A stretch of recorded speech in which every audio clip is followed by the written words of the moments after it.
Arte uno. The folder. I didn't go to the yard sale looking for a laptop. I went for folding chairs. The kind you find for $5 a piece, bent and scratched, but still good enough for barbecues and basement poker nights. It was a Saturday morning in Salem, Oregon, mid-October. Cloudy, cool. One of those days where the sky looks like it's thinking about raining, but never commits. The yard sale was in an older part of town, split-level ranches and cracked sidewalks. Wide oaks shedding leaves across everything. The house was dull brown with green trim, the lawn overgrown, the kind of place where the mailbox leans a little too far and nobody fixes it.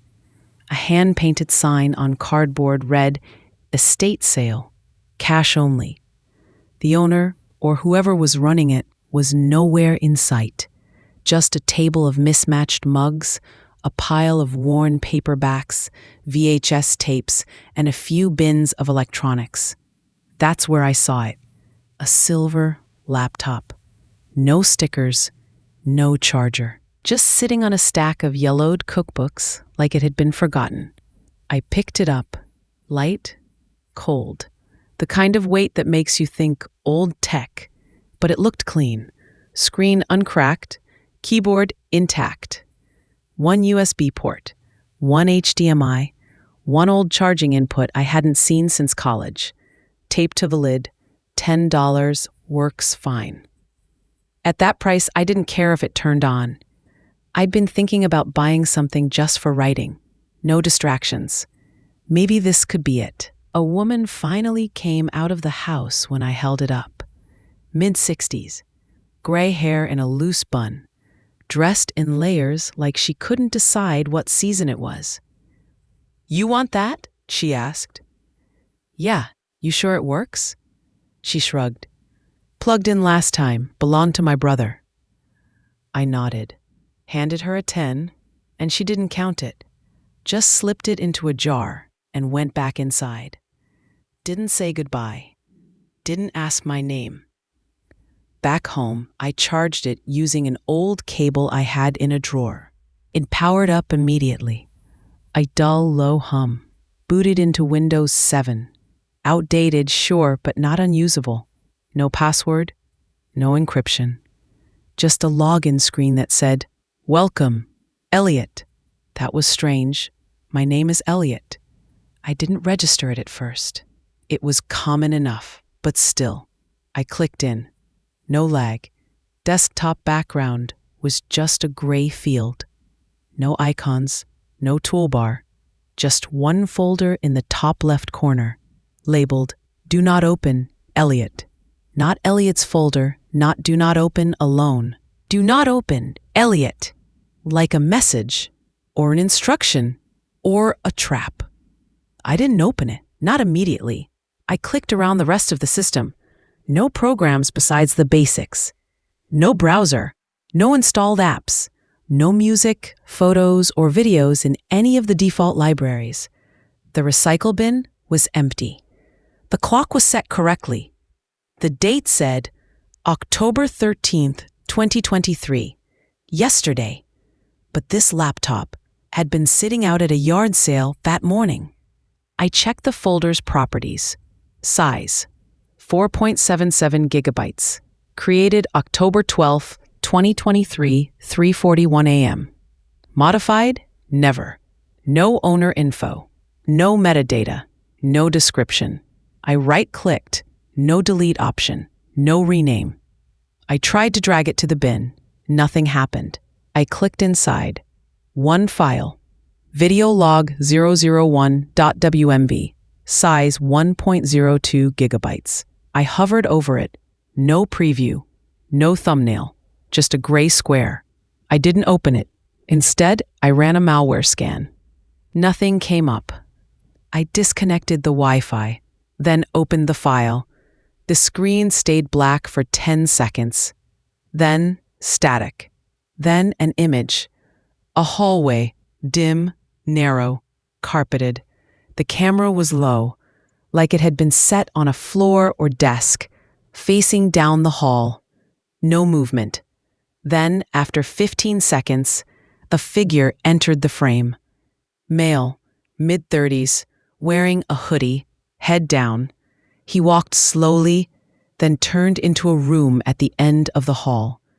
I didn't recognize the house, but the man. It took me a second. Then my stomach dropped. It was me. I paused the video, rewound, watched it again. Same walk, same turn, same hoodie I hadn't worn in 2 years, same scar on my hand from the time I cut it on broken glass. It was me, no doubt, but I'd never been in that house. Not that I remembered. I played the rest. The footage jumped. New angle. Now, from inside the room. A desk. A bed. A small mirror on the wall. I entered the room and sat on the edge of the bed. Stared at the floor for a long time. Then looked up, right into the mirror, and smiled. It was the kind of smile you don't make when you know someone's watching. Too wide, too long. Like I wasn't smiling at all. Like something else was wearing my face. I closed the video, took a deep breath, reopened the folder. 3 new files. Video log 02.wmv, video log 03.wmv, video log 04.wmv. All time-stamped October 13th, 2023, between 4 and 6 a.m. But that wasn't possible. I had picked up the laptop at 9:30. Unless the files were being generated now, while I watched, while I waited. To be continued in part 2. Parte 2. Logged in. I didn't open the new files right away. Instead, I turned the laptop off, slammed it shut, and put it under my bed. Then I sat on the floor for 10 minutes, trying to convince myself I was wrong. There had to be an explanation. Maybe it wasn't me in the video. Maybe the hoodie was a coincidence. Maybe the scar on the hand was just similar. Maybe someone had edited a video to make it look like me. But even while I thought all that, I didn't believe it. Because when you see yourself, really see yourself, something in your body reacts. Like recognizing your reflection in a store window you didn't know was there. It's not logical, it's visceral. And I felt it in my spine. That was me in the video. Only I'd never been in that house at around 11 p.m. I couldn't take it anymore.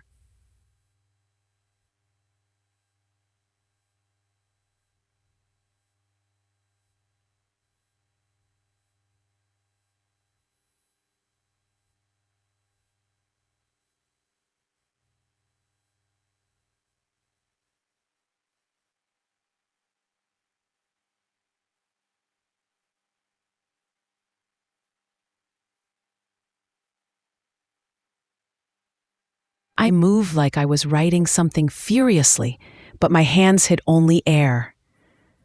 Then I stopped, stood, and walked out of frame.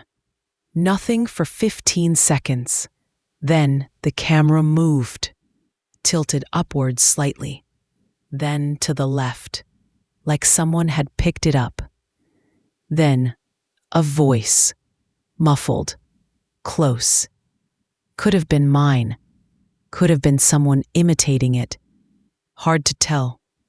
It whispered, "It's almost ready." Then the screen went black. I clicked File. Ideolog 003.wmv. Timecode said it started just 3 minutes after the last one ended. Now the camera was outside. Night. A suburban street. Dim street lamps. One car passing slowly in the distance. Then footsteps. Mine. Crossing the frame, right to left. Wearing jeans, black hoodie, hands in pockets. I stopped under a streetlight and looked straight into the camera. Right into it. like I knew it was there. Then I smiled. Same smile as before.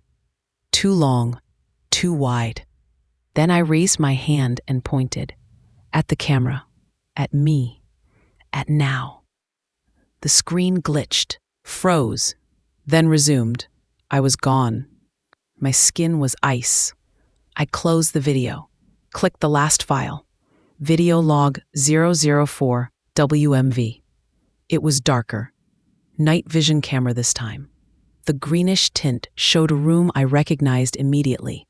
My room, my bed, my desk. The exact layout. The image was still.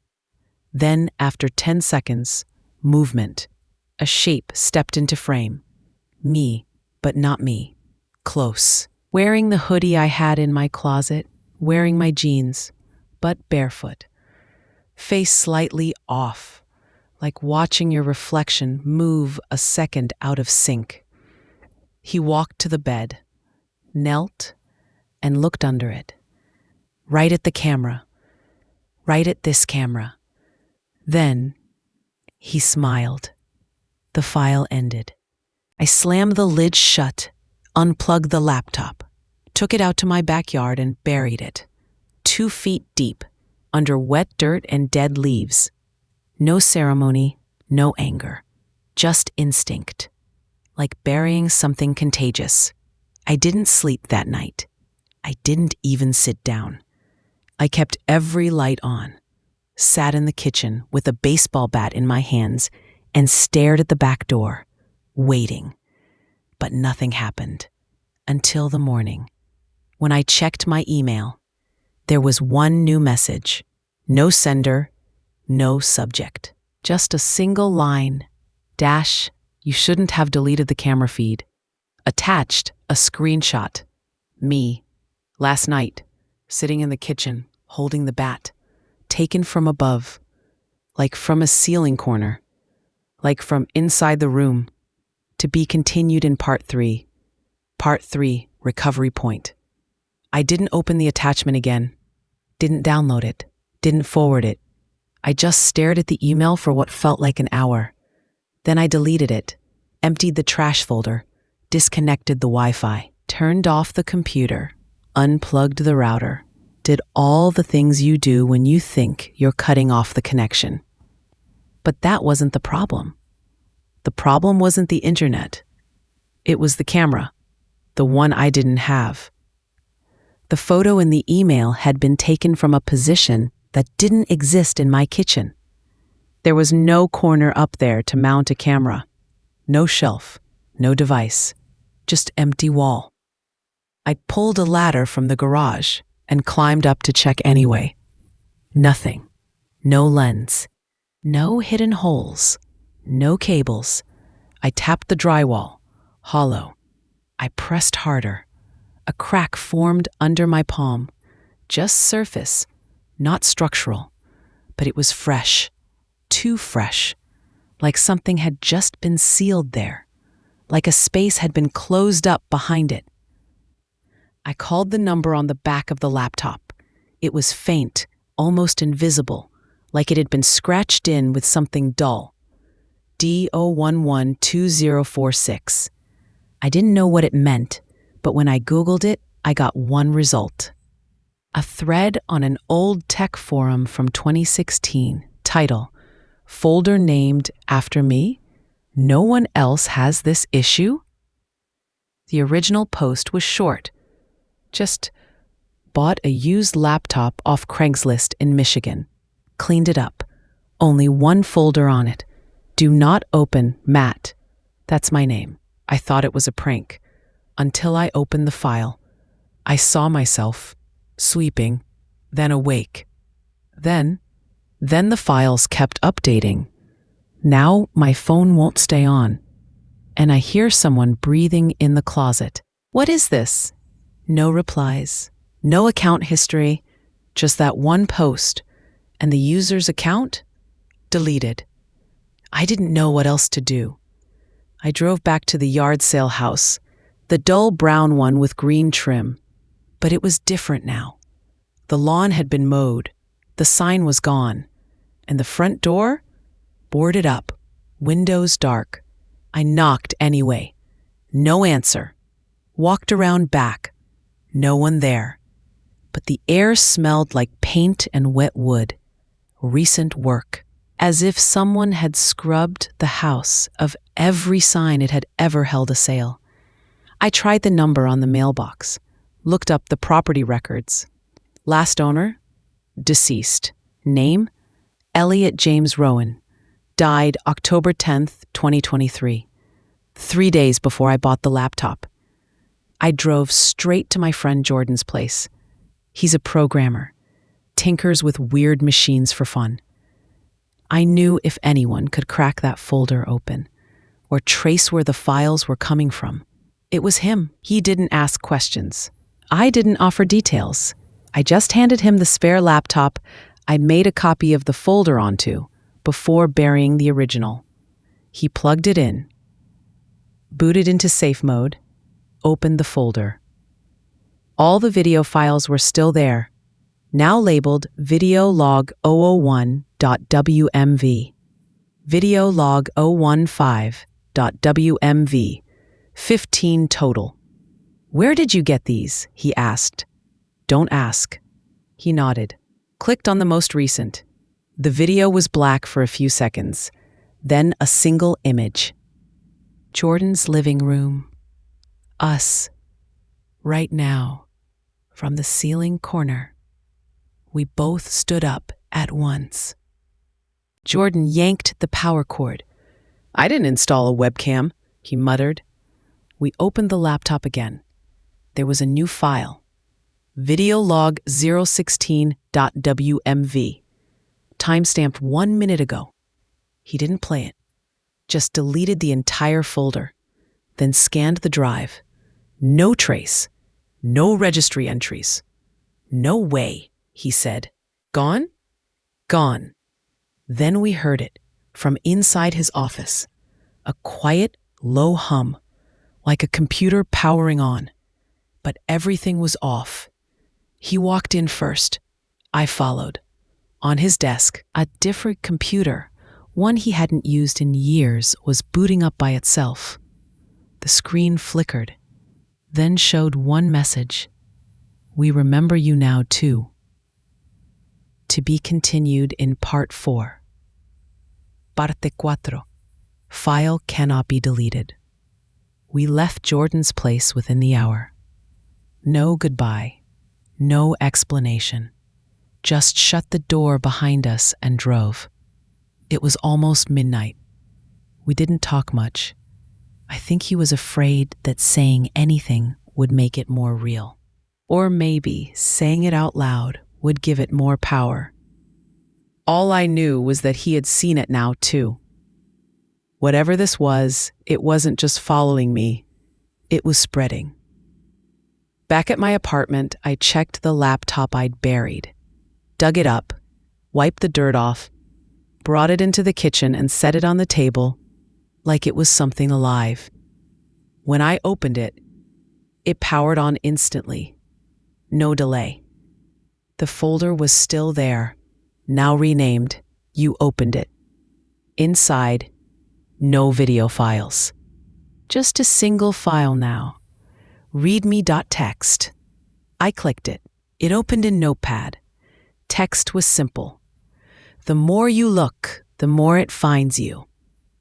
The more you remember, the more it records. The more you record, the more it becomes. Below that, 3 words repeated over and over. Return, replace, erase. I didn't understand what it meant. Replace what? Return what? Erase what? Myself? The folder? Time? I scrolled down. The message went on for pages, thousands of lines, until the very end. One final sentence.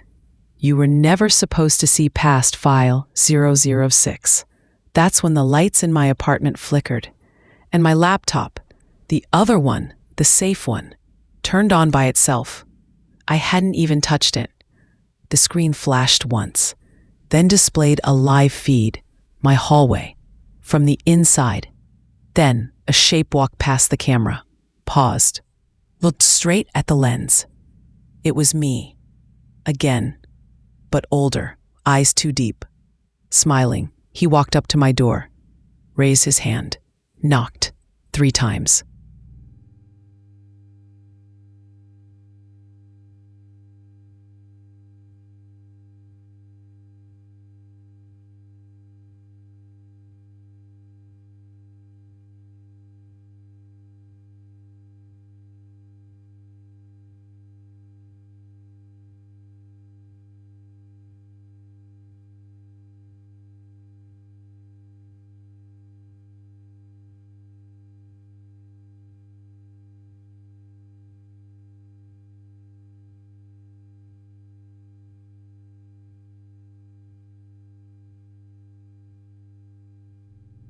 One final sentence.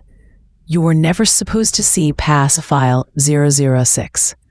That's when the lights in my apartment flickered, and my laptop, the other one, the safe one, except I hadn't heard it in real life.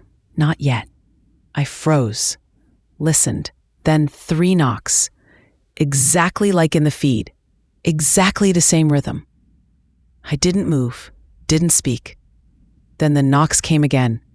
Faster this time, and louder. Then silence. I walked to the door, opened it, nothing there. But on the doormat sat a small box. No label, no address. Just a flash drive inside. Plugged it into a secure machine. It contained 1 folder, labeled Final Backup. Inside, 1 file. Video log 000.wmv,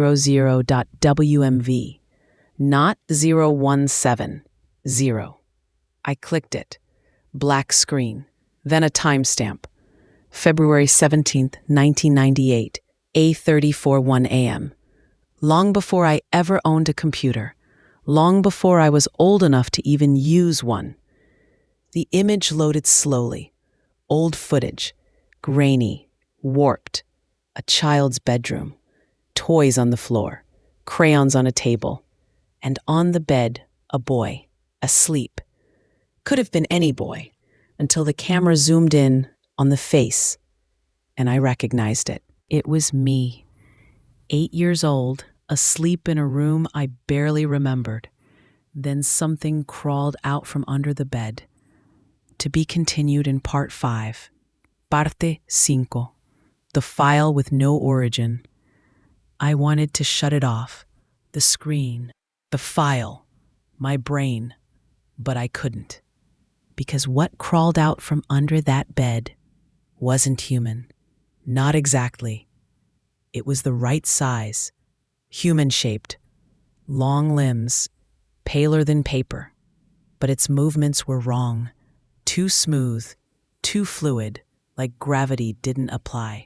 Its head moved in small, jerky circles, as if sniffing the air without a nose. And then it did the worst possible thing.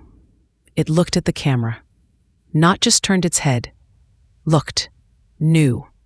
Then it pointed at the boy sleeping in the bed, at me, and its mouth opened wide.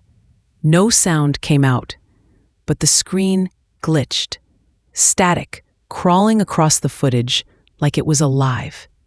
And when it cleared, the bed was empty. So was the room. The creature was gone. Only the camera remained, still filming. The file ended there. But when I backed out of the video, a new file had appeared. Video log 00a.wmv. It was only 10 seconds long. I clicked it. My apartment.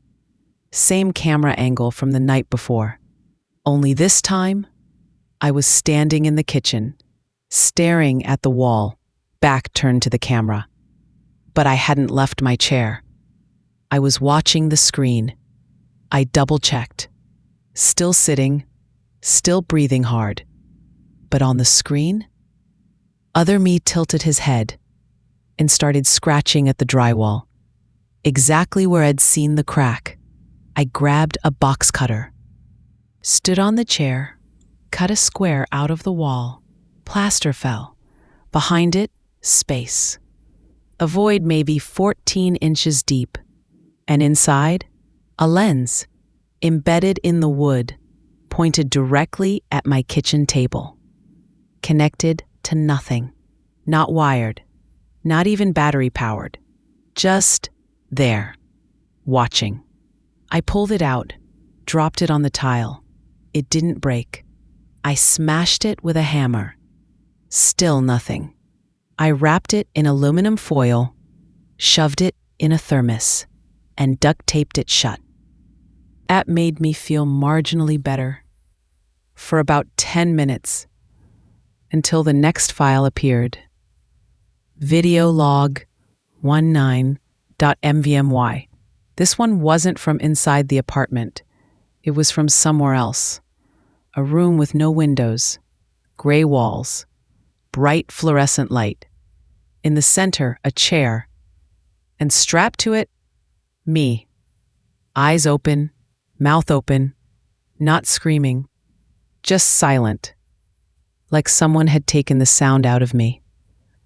My head turned slowly toward the camera, then tilted to the side, and smiled. That smile again. Then a voice, not mine, a whisper. We're almost synced now. I turned off the machine, unplugged it, snapped the flash drive in half. Didn't matter. By midnight, the folder had reappeared on my phone. No name, just a black icon. Inside, one image. A frame from the very first video. Me in that unknown hallway. Only this time, the background had changed. The wallpaper was different. Darker. The doorframe was charred. And something new had been written on the wall behind me. We were never files. To be continued in part 6. Parte 5, the version that isn't you. I stopped using electronics. No phone, no laptop. I unplugged the smart TV, smashed the Echo Dot, even disconnected the car's onboard system. I was convinced it was watching me through every device. Listening. Logging. It wasn't paranoia. It was protocol. Because no matter what I turned off, the files came back. They didn't need the internet. They didn't need power. They just appeared. Paper copies started showing up. Yes, paper. On my kitchen table, on my pillow. Once, taped to the bathroom mirror. Transcripts of things I'd said. Thoughts I hadn't spoken aloud. Moments I hadn't even lived yet. Labeled, log to be recorded. I visited Jordan again. He looked worse than I remembered. Hollow, pale. His eyes darted to every corner of the room before we spoke. I think they cloned my drive. He whispered. I think they cloned you, I said. He froze. Didn't laugh, didn't disagree. He opened his laptop and showed me a folder, same name as mine. Do not open ELLIOT. But this time it contained hundreds of files, labeled with dates from the future. Video log 042.wmv, video log 119.wmv, video log 203 final.wmv, none of which existed on mine. We opened one. A birthday party, balloons, cake, people I didn't recognize. Then I walked in. Older, thinner. I walked up to the camera, smiled, and said, You should have stayed buried. Jordan shut the lid. I haven't left the house in 3 days, he said. I don't think this is about code. What then? I looked at him. I think we're backups. He didn't reply, just sat there, breathing shallow. I went home that night and found the mirror in my hallway shattered. But the glass hadn't fallen to the ground. It had fallen inward, like the mirror had opened, like something had come through. There was a message scratched into the wall behind it. The originals aren't compliant. Under it, a symbol, a folder icon, with a key in the center. That night I had a dream. I was sitting in a server room. Endless towers, all humming quietly, and in each one, screens, playing footage of me. Me brushing my teeth, me tying my shoes, me blinking in sync with dozens of other versions of me. One screen showed me sitting at a table, staring at nothing. The camera panned left, and I saw myself watching the screen, watching me, watching it. The loop went on forever. When I woke up, there was a file open on my turned-off laptop. ELLIOT backup activated.wmv. I watched it. It was me, in the same clothes I was wearing, right now, sitting in the same chair, right now. Then I stood and walked toward the camera and whispered, "This version doesn't fight back." Then I reached out and pressed something on the lens. The screen went black, and in the reflection, I saw my own face, watching me, smiling. To be continued in Part 7. Parte 7. Restoration failed. I tried leaving town, packed a duffel bag, bought a burner phone, turned off all tracking, rented a car in cash, no names, no IDs. I drove south, didn't tell anyone, didn't stop, just asphalt and static in my head. But the farther I went, the more wrong things felt. The sky didn't change. The radio only picked up one station, classical music, off-key. Every motel I passed had the same vacancy sign, same flickering N. And then the billboards. That's when I knew it wasn't real anymore, because the billboards had my name on them. All of them. "We see you, ELLIOT. Sync complete. No further input required." I pulled over outside a gas station that looked half abandoned. Inside, the cashier didn't look up, didn't blink. I asked if the pumps worked. She nodded once, nothing else. Then I saw the screen behind the register. Security camera feed. 8 panels. All showing me. From different angles, different rooms. Some I didn't recognize. One showed me sleeping. Another showed me crying in a dark hallway. The 8th showed me staring at that exact screen. From where I stood, I walked out, kept driving. Eventually, the road started repeating. Same tree, same fence, same cracked yellow line. Time stopped tracking. My watch froze. The sun refused to set. The sky turned white. And then, my car shut off. Power died.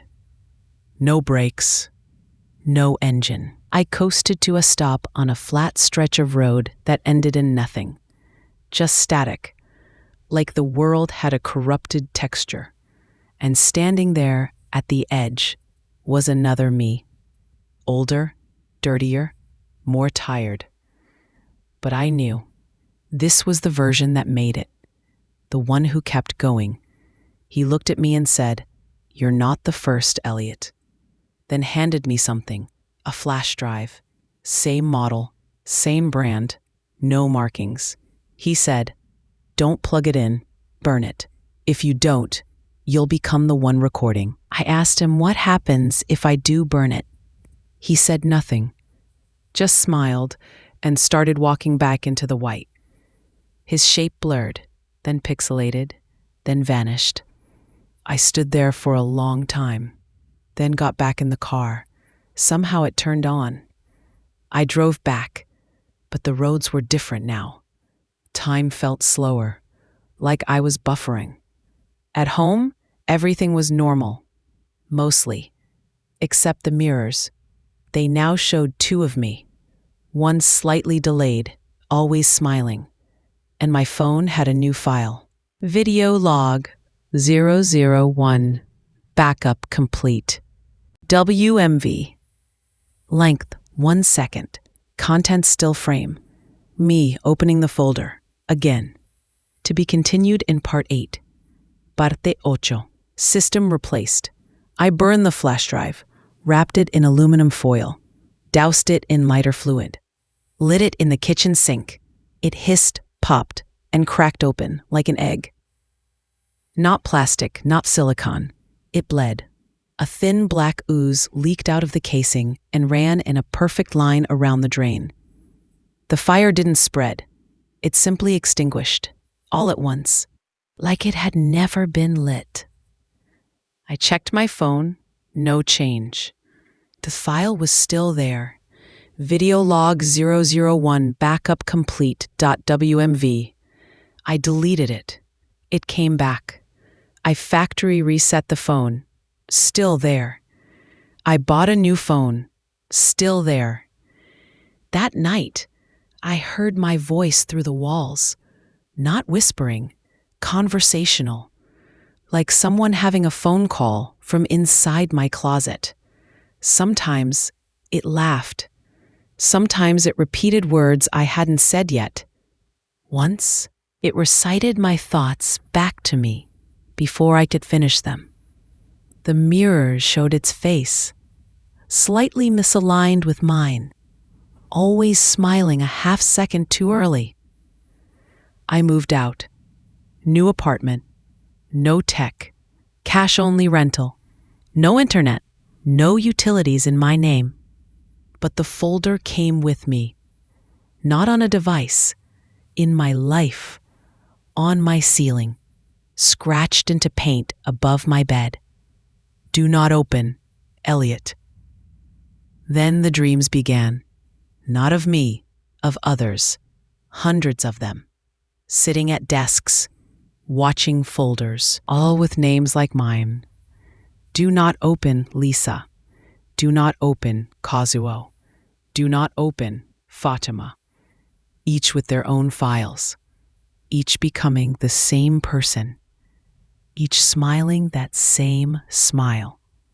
At the end of the dream, they always turned to look at me and said in unison, "Thank you for sinking." I'll stop sleeping. I stopped speaking, and still the recordings grew. I would find them carved into wood, etched in frost on windows, once written in the steam on my bathroom mirror. Recording in progress. I asked no one in particular, "Who's watching?" And a voice from behind the door said, "You." Then it all stopped. One day, everything reset. No files, no recordings, no voices, just quiet. Weeks passed. I got a new job, started dating someone, moved again, laughed again, and one morning I woke up and couldn't remember what my voice sounded like. Not really. It was just a sound in my mouth, nothing behind it. I looked in the mirror, and my smile didn't match the rest of me. Not quite. Last week, I got an email. No sender, no subject, just a blank message. And one attachment. Video log 01 WMV. The thumbnail? A figure sitting at a table, watching a screen, alone. The file name auto-played as soon as I hovered over it. In the video, I looked up, smiled, and said, "Thanks for watching, ELLIOT." Then I reached forward, pressed something, and the screen went black. End of log, end of file, end of me? I'm not sure. All I know is this. There is no deleting the folder. Because the folder isn't in your computer. It's in you. Dot.